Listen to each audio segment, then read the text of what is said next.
I've booked over 1,000 sales calls.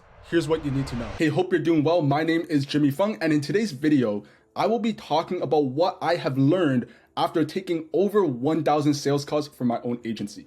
Now, the reason why I'm filming this video is because you could go online, you could go on YouTube, and you could find different sales scripts. You could find live sales calls of people showing their own sales calls online and publishing it onto YouTube. But I think at the end of the day, when it comes to sales, the quickest way to learn is by just taking a bunch of sales calls, failing a ton, trying a bunch of different things, and learning from your own experience.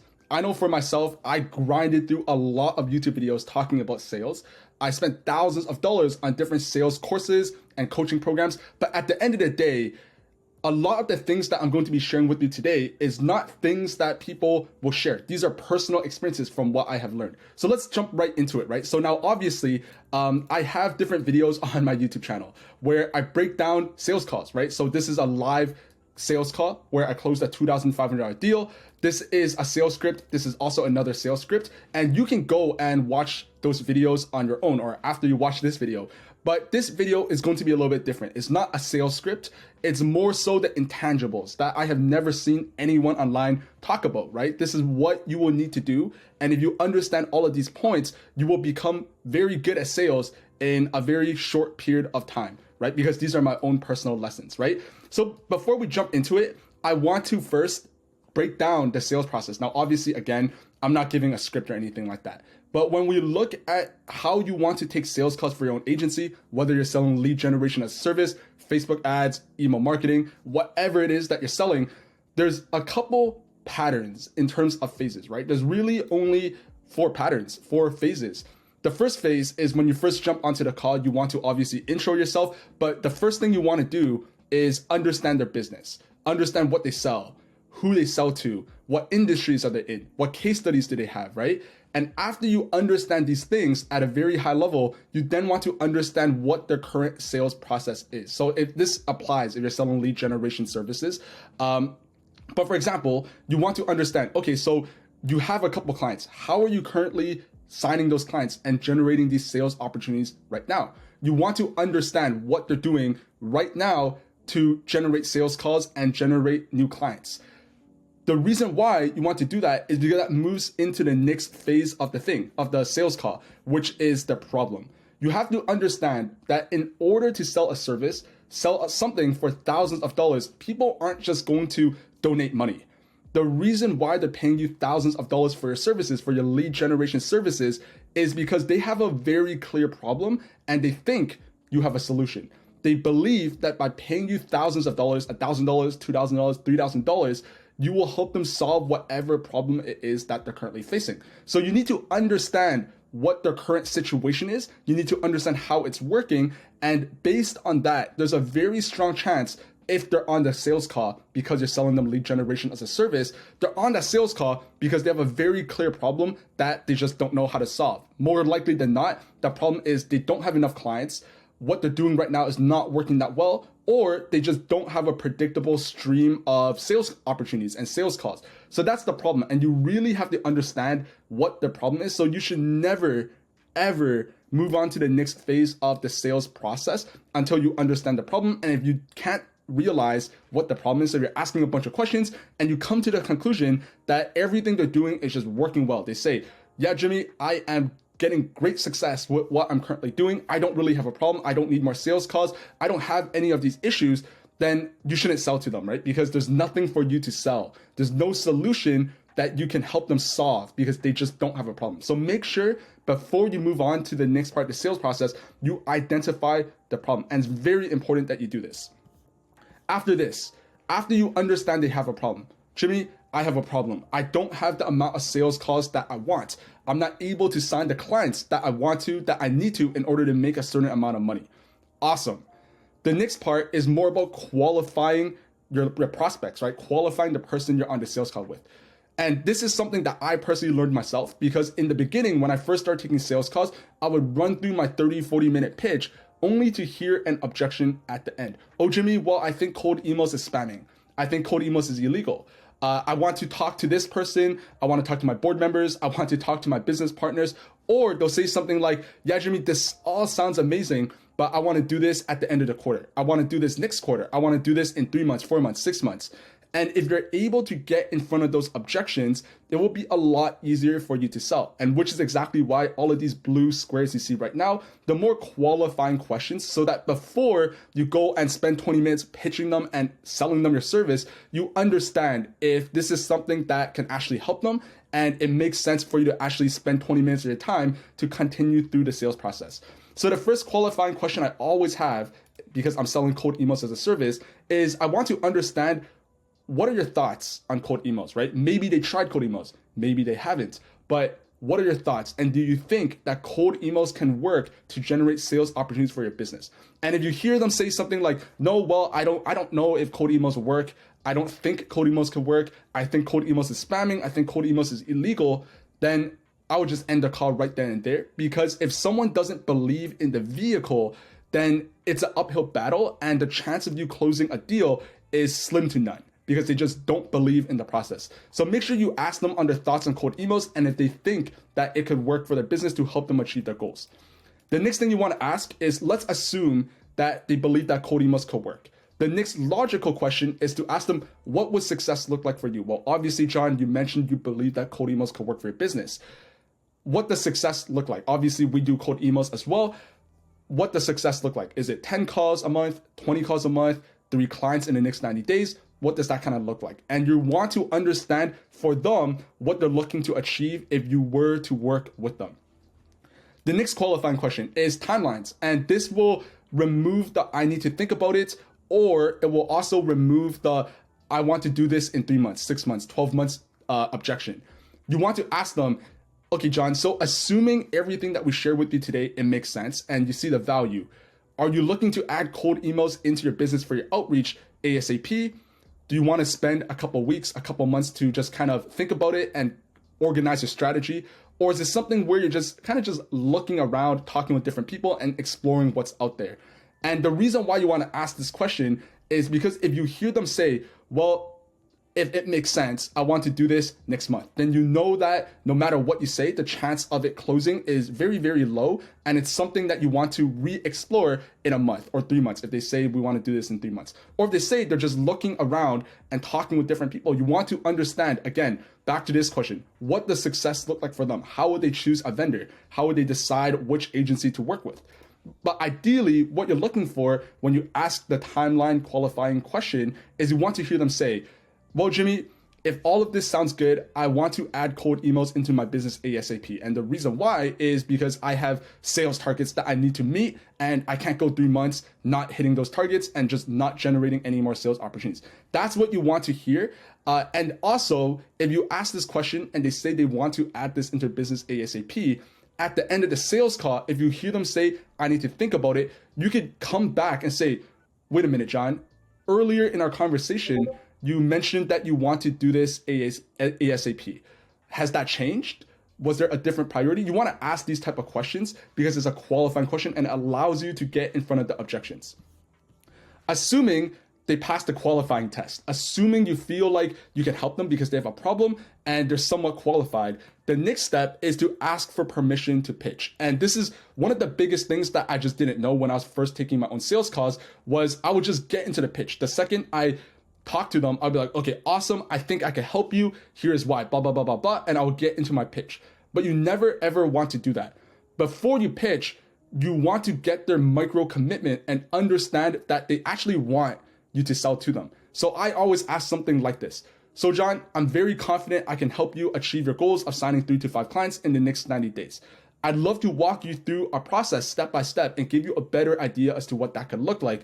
Is that something that you want to chat about today? And you're asking for that micro commitment. More likely than not, if they're at this step, they're going to say yes. But it's just very important that you're getting those micro commitments so that you're not just front loading them with information. You're not just pitching people who aren't that interested in hearing your pitch. And then obviously it's your pitch. So this is the typical sales process that I run through on all of my sales calls. It's pretty straightforward. And if you watch this video of the live sales call, you will see how I'm able to go through each of these phases.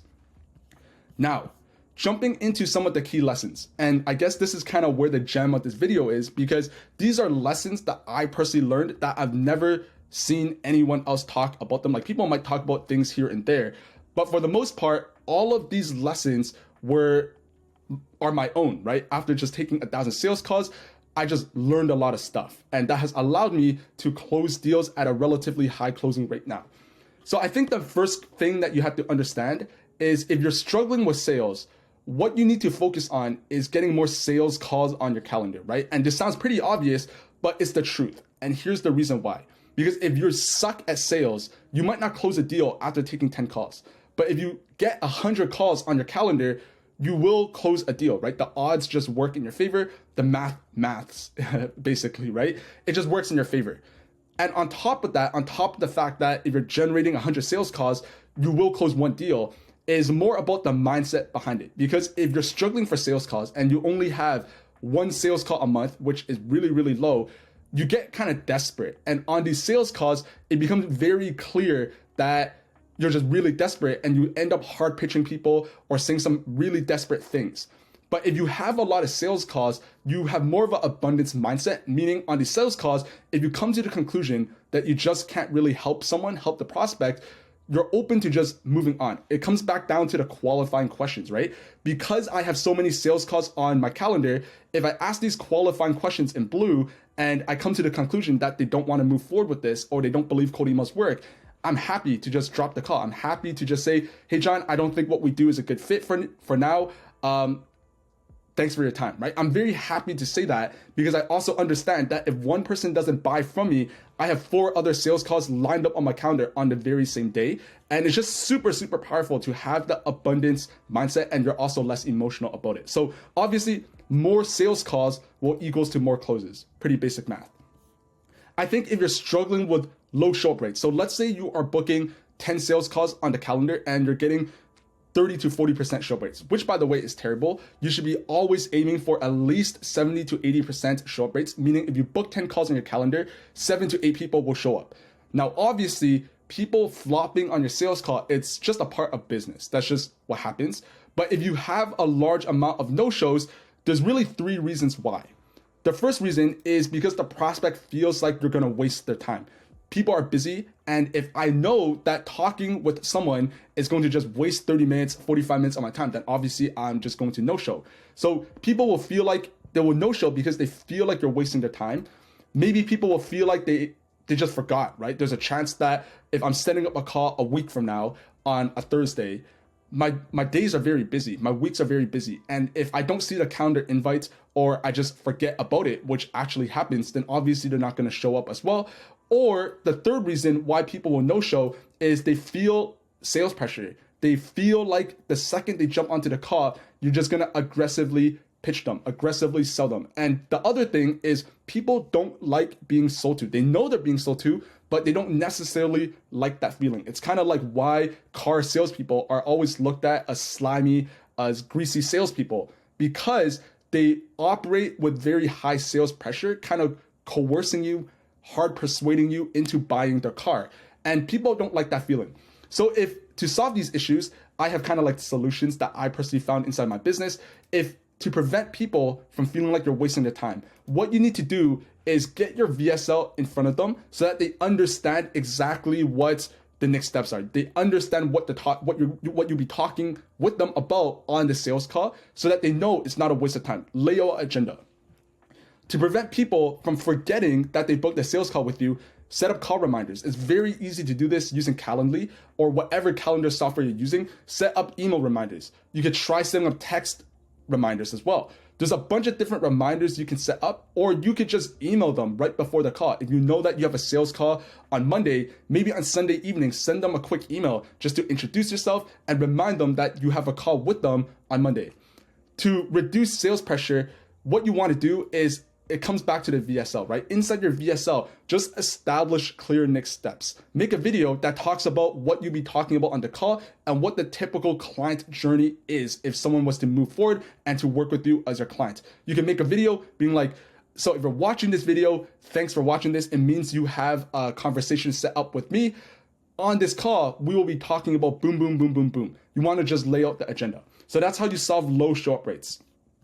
Now, moving on to just some general things that I have learned from taking thousands of sales calls and why a lot of people struggle is the first thing you have to understand is you have to ask yourself, do you seem like a professional on these sales calls? It's kind of like a job interview where you obviously wouldn't take a job interview wearing a hoodie with a messy bed in the background because it just comes off as super unprofessional. And these sales calls is very similar to that idea, right? You don't want to make it look like you're an amateur, a rookie, someone who's just filming your sales conversation out of your mom's basement. You just don't want to have that idea because obviously I wouldn't want to pay someone $2,000 if I feel like they just don't know what they're talking about and they're just not a professional, they're not an expert. So a really large aspect of sales is confidence. And this is one of the largest things that people struggle with. This is what I personally struggled with when I first took sales calls was I was just really unconfident. I didn't know what I was going to say next. I didn't know how to navigate that sales conversation. I just sounded very uncertain as to how the overall process works. An example I'd like to use to some of my clients is like this. Let's say you're struggling with just really bad shoulder pain and you go to the doctor. This is a doctor that went to med school. They went through the entire process of getting their medical license. They passed the exams, all of that stuff, the professionals. You tell the doctor, hey doc, I have shoulder pain. What should I do? And if the doctor says something like, well, Jimmy, I think to solve your shoulder problem, I think you should take this antibiotic. You should take this medicine. It doesn't sound confident. And if you hear a doctor say that, your automatic first thought in your head is it's kind of like a red flag, and you would probably go to another doctor to seek out alternative medical advice. But this is a doctor who knows what they're talking about. This is an expert, but because they sound very unconfident in what they're providing in the solution, which in this case is the medicine, it gets you to have second thoughts inside your own mind. And that's the exact same thing on these sales calls. If you come off as very unconfident, you're gonna create objections. You're gonna get people to have second thoughts and doubts about what you sell and how you can help them. Which leads me to my next point.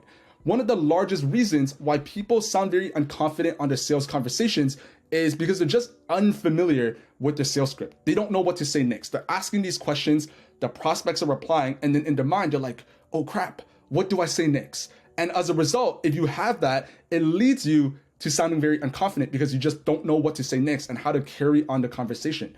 So what you need to do is lay out a sales script. Everyone has a different way of doing this. You could do a word-for-word sales script. I personally just have a few bullet points of general questions that I want to ask about their business, and I go from there. But what you need to do is practice your sales script, meaning the very first time you run through that sales script, if the very first time you do it is on a sales conversation, then obviously you're not going to know what to say next. But if you've practiced it 100 times in front of the mirror, in front of a fake Zoom presentation, just fire up Zoom and watch yourself do it, you're gonna understand what to say next and what's the next part of the sales process. Is pretty straightforward. Make sure you're practicing your sales script. The next point is more so what I said earlier about the job interviews. Your background matters, and no one ever says this, but if it looks like you're filming it out of your parents' house's basement, then obviously it's not gonna work. You're trying to charge thousands of dollars for your service, and if it looks like you're an amateur, your background is a really large reason why. Now, if you're watching this video and you just can't move, right? Let's say you're filming it out of your bedroom and it just looks very childish. There's a solution. Use a virtual background or blur your background. There's a lot of things you can do, but if I jump onto a sales call and I see posters in the background of movies or something like that in a very unprofessional way, that's the first thing I'm gonna notice, and first impressions matter. So blur your background or use a virtual background. Do what you have to do so that people don't see your background. And if you have a professional background, then use it. The next thing is frame, and I'm gonna go into this in a bit later in this video, but make sure you're maintaining frame. And the way I like to explain this is kind of like you're in the driver's seat of a car. You're the driver of this conversation. You need to lead with the questions. So if you jump onto these sales calls and the prospect is the person asking you all the questions and directing the navigation of the sales conversation, then it's kind of a lose-lose scenario because, again, it'll be an uphill battle for you to close the deal because you just don't seem like the expert. If you were to go to the doctor's office, he's gonna start by asking you, so tell me about your problem, right? Tell me about your pain. about what you're kind of feeling right now. They're leading that conversation, and you need to do the exact same thing on your sales conversations. You're the captain, you're the driver of these conversations, and you just need to navigate that conversation and lead the conversation forward. The final thing with this is make sure you're doing your research. This is just kind of like a low-hanging fruit. If you're jumping onto these sales calls, you're talking with John Smith, and you know absolutely nothing about him. You don't even know what his company sells. Then you're starting from a very bad position. It doesn't take a long time to research. You don't have to spend an hour researching this guy, researching his company, but you could do this like 5 minutes before the actual sales call. Just search up his website. It will give you a decent idea as to what he sells, who he helps, what his offer is. Maybe search him up on LinkedIn, see his personal experience, see what his background is. That will give you more context that will allow you to use it throughout your sales conversation. And then when you're actually talking with John, you can say stuff like, hey John, so I looked at your website before this call. I know that you sell recruitment services to tech companies. Can you tell me a little bit more about that? It makes it look like you actually did research. It doesn't even look like, because you actually did do research. So spend 5 minutes before the sales call to actually do your research, and it'll go a really long way. The next thing is make sure you're just having a conversation. Now, obviously, a lot of people online, they tell you to use a sales script. I have a sales script. Even in this point where I say practice your sales script, so it might seem a little bit hypocritical, but at the end of the day, these conversations, these sales calls, they're just regular conversations. And what I mean by that is just try to be natural. Think about if you were going on a date. In your head, you might have some certain topics to talk about. You might have a couple questions, but at the end of the day, it's just a normal conversation between two people. And that's exactly what you want to do on your sales calls as well. Remember, it's a conversation. It's a conversation where you're moving the topic along and you're trying to learn very specific things, but it's still a conversation. So don't make it sound like a robot. Don't ask a question, they say a reply, and you just acknowledge it and you move on. Make sure you're replying back and just having a free-flowing conversation, and that will help you a lot. So again, right, have a structure, but don't stick to the script. Understand what you want to know, understand what you want to ask, and ask those questions throughout the conversation to follow that structure, but don't just go stick to the script, because on these sales calls, it could go in a lot of different directions.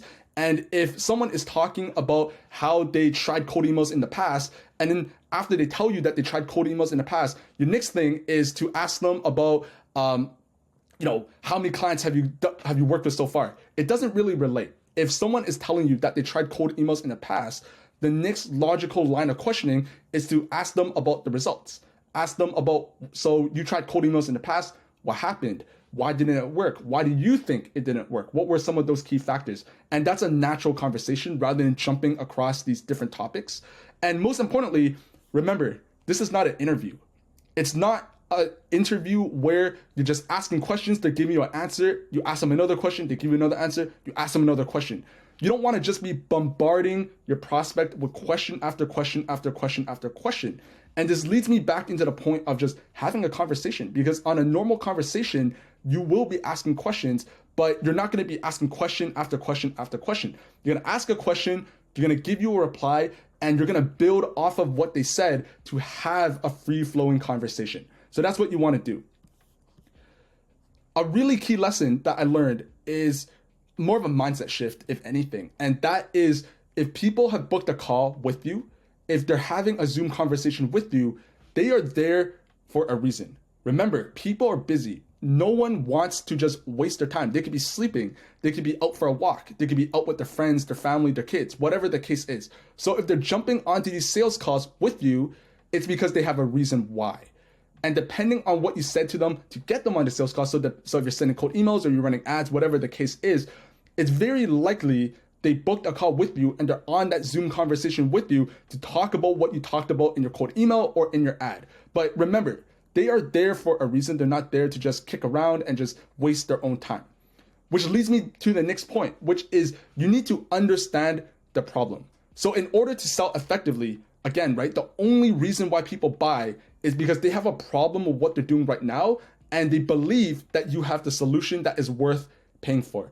And it's very hard to sell your services, sell a solution, if you don't understand the problem. It's kind of like a doctor. Back to the example. If you walk into the room of the doctor's office, and the first thing out of their mouth is, here's a pill to help you with whatever it is that you're struggling with. Again, that's just major red flags, and no doctor will have that conversation like that. The first thing they always want to understand is, okay, you have this doctor appointment. What are we talking about today, right? Do you have back pain, shoulder pain, your leg hurts? What's the issue that you have? And based on what they say, so let's say you have shoulder pain, that is the problem. And then after they determine that you have a problem, which is shoulder pain, they will prescribe you the medicine, which is the solution. And that's the exact same thing you want to remember on your sales call. Never ever pitch until you understand they have a problem. And sometimes you will have sales calls where you jump on and you just come to the conclusion that they don't have a problem. You ask them if they have a problem and they say, no, I don't have a problem. Everything is working buttery smooth. Everything is working well. Everything's working efficiently. We just don't have a problem. And obviously, if they don't have a problem, you won't be able to help them because your services solves a very specific problem for them. And if they don't have that problem, there is nothing that your service could do for them. So make sure you understand what the problem is. And again, right, make sure when you're pitching, you understand their business, because that way you're more personalized. If you know that they are a recruitment agency that hires software engineers for tech companies, make your pitch somewhat personalized to recruitment agencies. You can say, okay, awesome, John. Well, we help recruitment agencies to get software engineers in tech companies, right? Now, obviously, the way you want to phrase that might be a little bit different, but the point is make sure that your pitch is somewhat relevant for them. Make it personalized. The next lesson is make sure to qualify. So I kind of explained this already, but never ever sell to someone who doesn't believe the process works. It's kind of like if you're trying to sell a car, a BMW car, and you come to the conclusion that the person you're talking to just hates BMWs. They don't like how the logo works, how it looks. They just hate BMWs. No matter what you say, no matter what you show, no matter what you tell them, the chance of them buying a BMW is slim to none if they hate BMWs. And that's the exact same thing with cold emails. If you're selling cold emails as a service, if people don't believe cold emails as a channel works, just move on, because you won't be able to sell them.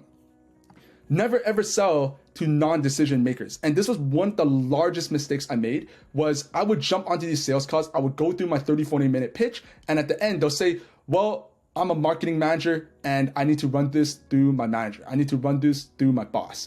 And obviously I never heard back. Every single guy who said that to me, I just never heard back. So as part of your qualifying questions, one of the questions you want to ask is, okay, John, so you run a recruitment agency.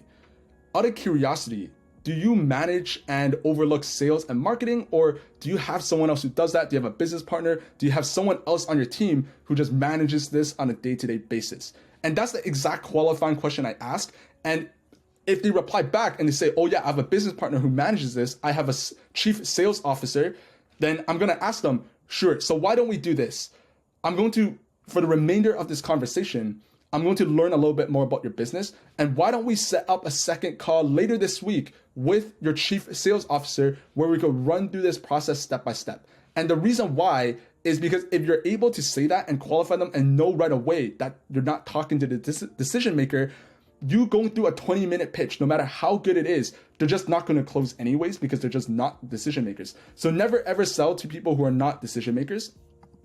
The next one is never sell to anyone who isn't looking to move forward ASAP. Now, there is a little bit of nuance with this because you obviously want to build up your sales pipeline. And if someone is serious about moving forward with you in, let's say, 2 months, you still want to stay in contact because there's a chance that they will become a client for your business in 2 months. But so there is a little bit of nuance here. But the main idea is if you hear someone say, oh yeah, I'm just looking around, I want to do this in 3 months or in half a year, then you going through your pitch is not going to convince them to move forward in the next few days, in the next few weeks. That's just not how it works. So make sure you're qualifying people on timelines, and you come to the conclusion that they don't have any urgency, then it's probably not worth their time to continue on with your sales pitch. And the final thing is make sure you're getting in front of objections. So what you notice with a lot of these qualifying questions is it disarms a lot of sales objections. And the reason why is because if someone say that they don't believe that coding must work, the objection you hear is, I don't believe this works. If you're selling to non-decision makers, the objection you hear is, I need to talk to this person. I need to talk to that person. If you're selling to someone who doesn't have urgency, then you hear them say, I need to think about it. I want to take this back, think about it, and do this in 2 weeks, do this in 2 months. So by asking these questions, you're getting in front of these objections before you even hear them, and it gives you a massive advantage. Because at the end of the day, it's like if you hear someone say as an objection, I need to think about it. You're going through your pitch and they say, I need to think about it. Understand that anything you say after that, you are persuading them. You're coming from a lower frame where you're actively convincing them why they don't need to think about it. And obviously that's kind of a losing battle as well. That's not to say you should just hear an objection and move on. But if you get an objection before you address it, you're coming from a much lower frame as opposed to tackling it before they even say it. So it's very important you ask these qualifying questions so that you're able to get ahead of the objections. Now, the next mistake is overpitching. And what I mean by overpitching is when you're going through your pitch, you're explaining how everything works step by step. One of the biggest mistakes I made was going into way too much detail to someone who just doesn't care. Because not everyone processes information the same way. Some people care more about the details. Some people just don't care at all. Some people only want to know how it works at a high level and that you can get them results.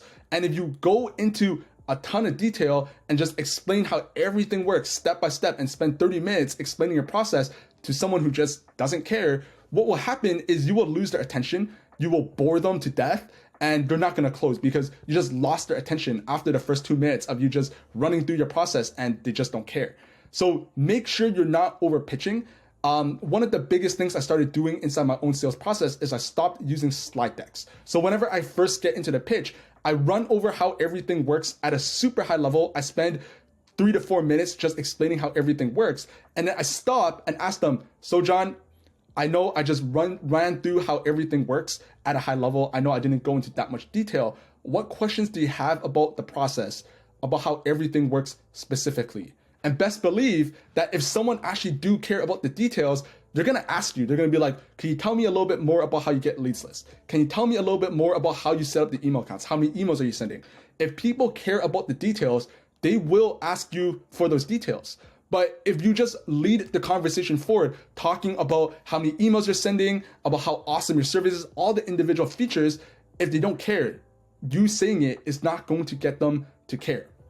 So make sure you're not going into too much detail with your service to someone who just doesn't care. So again, right, getting too granular with the details. This is one of the largest mistakes I made was I would over pitch. And as a result, people would start focusing on the minute details. So for example, how many leads am I getting? Am I getting you 7 meetings, 8 meetings, 9 meetings? But you have to understand that business owners, they don't care that much about the specific number of meetings you're getting. They couldn't care less if you're getting them 7 calls, 8 calls, 9 calls. What they're working with you for is so they can make more money. That's the outcome that they're buying by working with you. And that's the outcome you need to focus on your sales conversation. So if you over pitch, you're gonna get people to focus too much on, oh, you're sending 1,200 emails. I don't want you to send 1,200 emails. I want you to send 1,300 emails. But in the grand scheme of things, you sending 1,200 emails, 13 emails a day is not a difference maker. But if you talk about those details, it will become difference makers in the mind of your prospect, right? So try to not go too much on the granular details because a lot of the time it really doesn't matter. And if you talk about those things, that's what you're gonna get your prospects to focus on, and it's gonna get them distracted from understanding that the ultimate outcome is you helping them make more money, or you helping them save time, or you helping them cut costs, right? The final thing is just be aware of tire kickers. This is one of the biggest things that I experienced is I would go through my sales process and people will jump on and they'll ask me these hyper specific questions. How does your email delivery work? How many emails are you sending? What software are you using? How do you script your list? And understand that most people who you end up selling to, if they actually want to move forward, they don't care what database that you're pulling your leads list for. They don't care about what you're using to send emails. They don't really care. They're paying you so that you can care. They're paying you so they don't have to care. And some people, they will use these sales calls as an opportunity to kind of like as a free consulting call.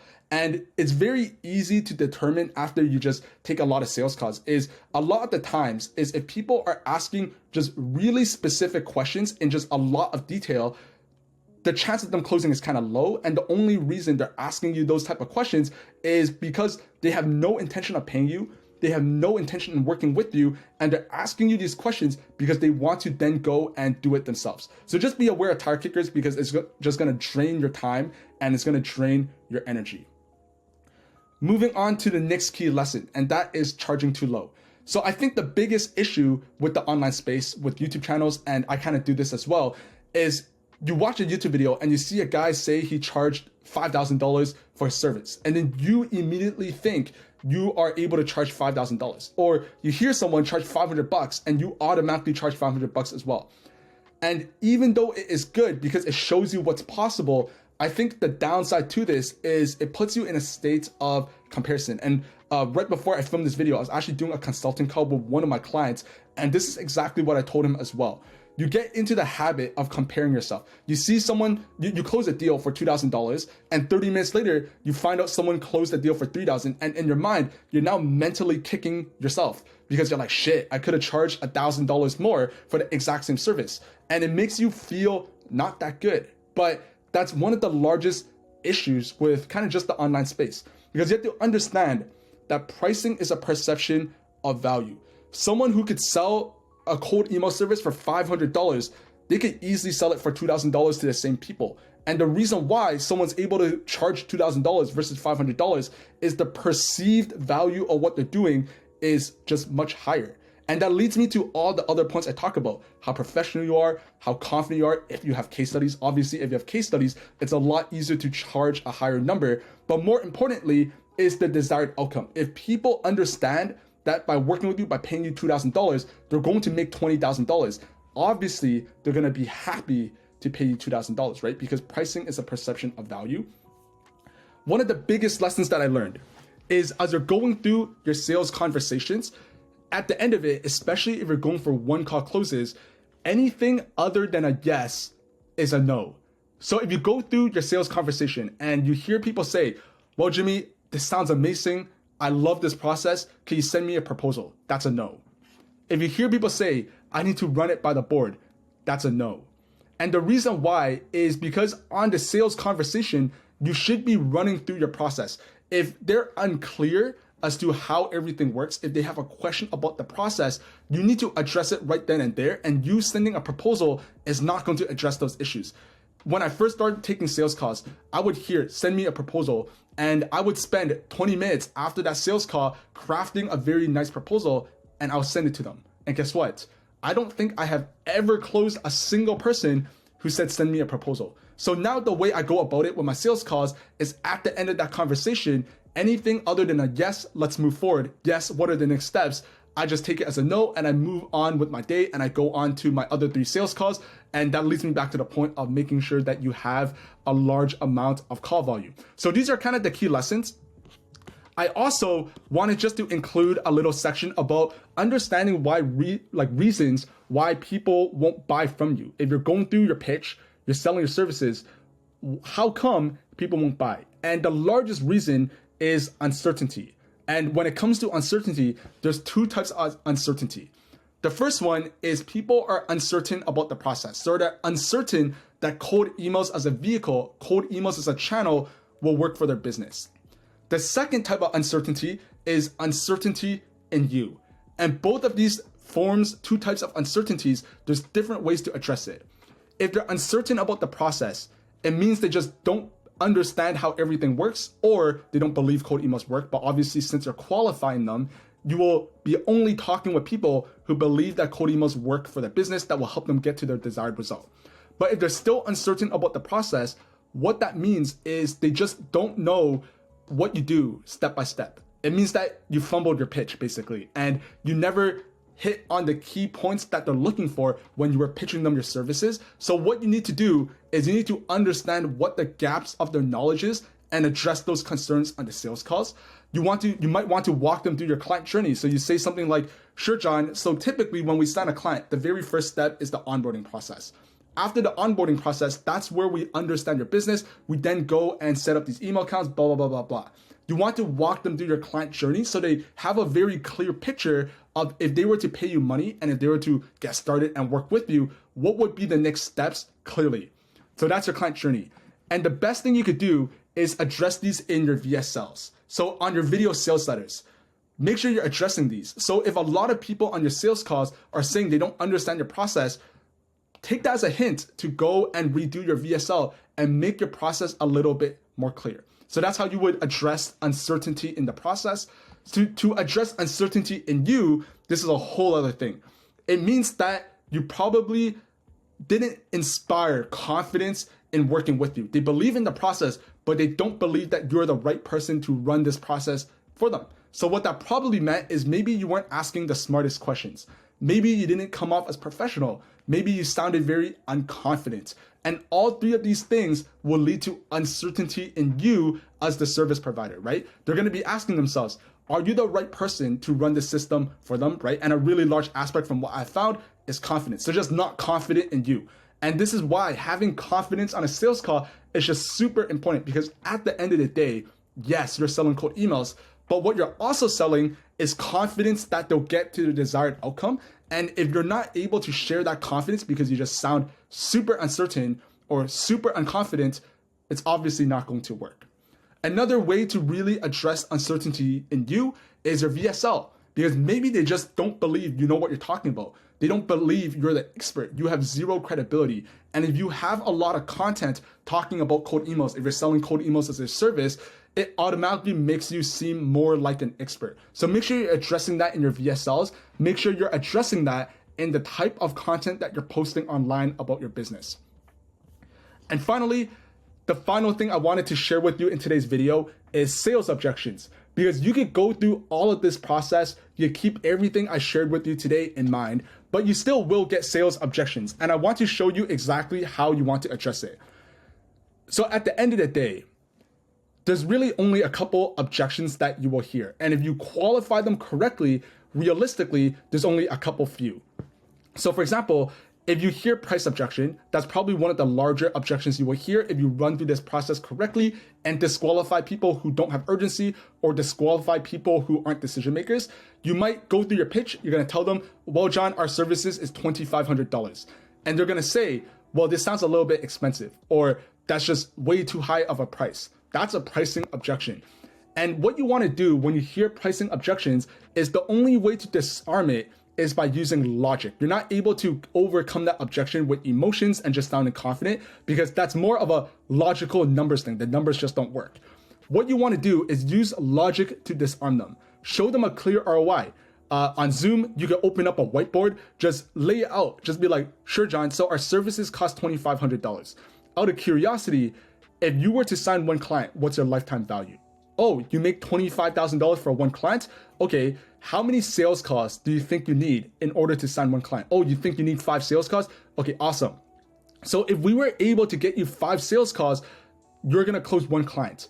What that means is you're gonna make $25,000. So if you were to pay us $2,500 for us to generate you 5 sales calls, that means you're making $25,000. You're investing $2,500 to make $25,000. That's a large ROI. That's over a 10x ROI. And if you present it like that, you're using logic, you're using the numbers to explain to them how you can help them. And if you're able to do that effectively, it's gonna overcome the pricing objection.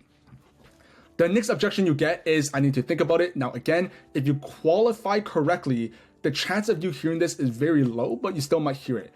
What that probably meant was, if you still heard it after you qualified, is you just didn't create a large enough gap in terms of the problem and your solution. It means you didn't go deep enough understanding the problem and how it's impacting the business. Because at the end of the day, if I have a massive problem, if my car, let's say I was trying to go to work and I have a car and it broke down, I'm bringing it to the mechanic. I don't need to think about it if I should use the mechanic to fix my car, because I have a very clear problem and I know that the mechanic can help me solve this problem, which is my car broke down. And that's the exact same thing. It means you didn't understand the problem correctly or deep enough. You didn't diagnose it in a well enough manner. So it means you didn't create a large gap between the problem, so where they are right now, and where they want to be by working with you. The next objection is, I need to talk with my partner. You should not hear this at all if you qualify them on partners. So you should not hear this, and if you hear this, it means you just fumbled your sales pitch. It means you didn't qualify them correctly. So it should not be happening if you qualify correctly. And then finally, if you hear people say, I want to do this in 2 months, again, it means you just didn't do this process correctly and you just never qualified well. So that's basically it. That's basically this video. These are some of my key lessons and my key learnings after taking over 1,000 plus sales calls. I hope you found this video valuable. If you did, make sure you drop me that like button. Make sure you subscribe if you're just seeing me for the first time. And if you made it to the end of this video and you're running a lead generation agency, then I could help you, right? Because obviously I post a lot of videos on my YouTube channel. And the reason why is because I want to help as many people as I can, right? I'm just sharing as much information as I can. But I also have a one-on-one consulting program where I work with people to build, start, and get their lead generation agencies to $10,000 a month in the next 90 days. I work with people completely one-on-one, kind of like a mentorship, if that makes sense, right? Where everything I share, even in today's video, these are all things that I talk about on the one-on-one consulting calls that I do with my clients, and people are getting great results. But if that's something that you're interested in learning more about, I included a link to my calendar in the link below. Set up a time and we'll chat to see how I can help you and if I can help you, and we'll go from there. But hope you're having an amazing day. Hope you found this video valuable, and I'll see you in the next video. See ya, bye-bye.